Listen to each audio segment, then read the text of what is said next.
Portanto, a revelação que esse pastor teve foi lá para a Colômbia, uma visão que Deus deu para ele lá, numa situação daquele país que não pode se construir grandes templos, certo? E ele, quando prega lá, tem 20 homens armados de metralhadora no culto. Graças a Deus nós não estamos assim, graças ao Senhor por isso. Então, a história começa com uma revelação que Deus deu ao homem e que ele diz que essa revelação é universal. E a única revelação universal é a palavra de Deus. Eu queria aproveitar e dizer uma outra coisa para você aqui, um pequeno parênteses. De vez em quando vem ondas sobre a igreja, sabe? Ondas do cair pelo poder de Deus, né? Ondas do dente de ouro, mas isso aí não perturba a igreja. Agora, eu nunca vi tanta perturbação para a igreja como esse G12. E tudo que queira perturbar a igreja, nós temos que refutar com veemência e respaldado na palavra. É o que eu vou fazer aqui nesse programa. Não adianta argumento de blá blá blá, de experiência pessoal. A palavra de Deus, ela é suficiente e ela é maior do que qualquer revelação de qualquer homem, de qualquer pastor. Queria deixar isso aqui bem claro, bem explícito para você. Então, o digno pastor tem uma revelação e aí trazem para o Brasil o G12. Né? O que é? O que é o G12? O G12, segundo eles, está lá no manual, é um grupo de 12 baseado no modelo do caráter dos discípulos. Porque o modelo de caráter são os discípulos. Erraram de novo. Biblicamente falando, os discípulos, os 12, não são modelos de caráter para a igreja. O modelo de caráter para a igreja chama-se Nosso Senhor e Salvador Jesus Cristo. É por isso que Paulo diz em 1 Coríntios, capítulo 11, versículo 1, sede meus imitadores como eu sou de Cristo. O modelo de caráter de Paulo era Cristo. É por isso que em 1 João, capítulo 2, versículo 6, diz assim, aquele que diz estar nele deve andar como ele andou. Você deve medir. Andar significa trajetória de vida. A minha trajetória de vida tem que ser igual a de Jesus e não dos discípulos ou dos 12. Uma outra colocação, em Atos capítulo 11, versículo 26, lá em Tessalônica, quando os discípulos foram pela primeira vez chamados de cristãos. Por que eles foram chamados de cristão? Porque se pareciam com Cristo, porque imitavam a Cristo, porque obedeciam a Cristo. Número 1, o modelo de caráter para a igreja não é os 12 discípulos. O modelo de caráter é Jesus. E qual é o padrão para os discípulos de Jesus? Aí foi Jesus que ensinou. Sabe qual é o padrão para os discípulos de Jesus? Mateus capítulo 5, versículo 48. Sede perfeitos, como é perfeito o vosso Pai que está nos céus. O modelo de caráter é Jesus e o padrão para ser seguido é o de Mateus 5,48. Sede perfeitos, como perfeito é o vosso Pai que está nos céus. Uma outra coisa que eu queria falar, fundar um grupo de 12 e a partir começa os desdobramentos, não é? De células de 12 em 12. Número 2, que é que eu queria colocar aqui para você. Jesus não veio fundar células. Não tem essa palavra na Bíblia. Jesus veio fundar a igreja. E para mim o maior perigo desse movimento do G12 é que ele quer descalçar a igreja. E isso é maligno, diabólico. Jesus falou para Pedro em Mateus capítulo 16, a partir do versículo 16.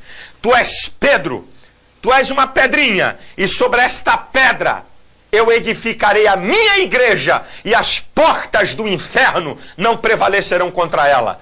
Paulo os apóstolos não fundaram células familiares. Os apóstolos não fundaram um grupo de 12. Eles fundaram a igreja, a eclésia, a comunidade dos cristãos. Foi assim em Éfeso, foi assim na Galácia, foi assim em Corinto. Foi fundado igreja. Igreja que foi fundada. É a única organização neotestamentária reconhecida na Bíblia. A única organização neotestamentária reconhecida na Bíblia é a igreja. Qualquer coisa que venha perturbar a igreja tem que ser banido. E qualquer trabalho tem que trabalhar para a igreja. Se você ler 1 Coríntios, capítulo 12, do versículo 12 ao 27, Paulo mostra e faz a comparação da igreja com o corpo, não fala de células. Ele fala da igreja como membros, não fala de célula. Agora, olha o que Paulo fala. Olha o que Paulo fala sobre a igreja em Efésios capítulo 4, essa eu vou ler. Essa eu quero ler. Efésios capítulo 4, a importância da igreja. É a igreja que é importante. Efésios capítulo 4, a partir do versículo de número 11, que diz assim, olha bem, e ele mesmo deu uns para apóstolos, outros para profetas, outros para evangelistas, outros para pastores e doutores, querendo o aperfeiçoamento dos santos para a obra do ministério, para a edificação do corpo de Cristo. Isso aqui é igreja, é só ver o contexto. É igreja, corpo, não é célula.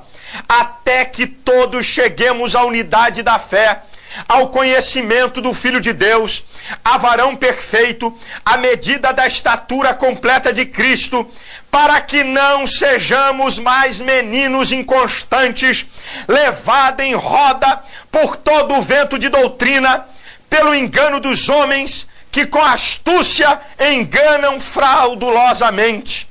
Antes, seguindo a verdade em amor, cresçamos em tudo naquele que é a cabeça, Cristo, do qual todo o corpo, bem ajustado e ligado pelo auxílio de todas as juntas, segundo a justa operação de cada parte, faz o aumento do corpo para a sua edificação em amor. Jesus fundou igreja. A Bíblia fala de igreja, e agora vem uma história que um camarada teve uma revelação e que agora tem que acabar com igreja e fazer grupo de 12, porque é isso aí, e no grupo de 12 dá ceia, no grupo de 12 tira dízimo, no grupo de 12 se aprende. Como é que pode ter pastor caindo numa esparrela dessa, gente? Como é que pode ter pastor menino entrando numa dança dessa, minha gente? É igreja, é corpo, é membros. São as passagens que eu acabei de ler, é Bíblia, isso aqui é Bíblia. O corpo cresce, tudo tem que ser feito para edificar a igreja, tudo tem que ser feito para o bem-estar da igreja. Qualquer coisa que venha perturbar a igreja, nós temos que bani-la. Essa aqui é a verdade. Agora escute só, escute bem, algumas coisas que são feitas nesses encontros de G12. Nesses encontros de G12. Sabe o que tem lá? E eu vou provar. Nos encontros de G12. Técnicas psicoterápicas. No encontro de G12.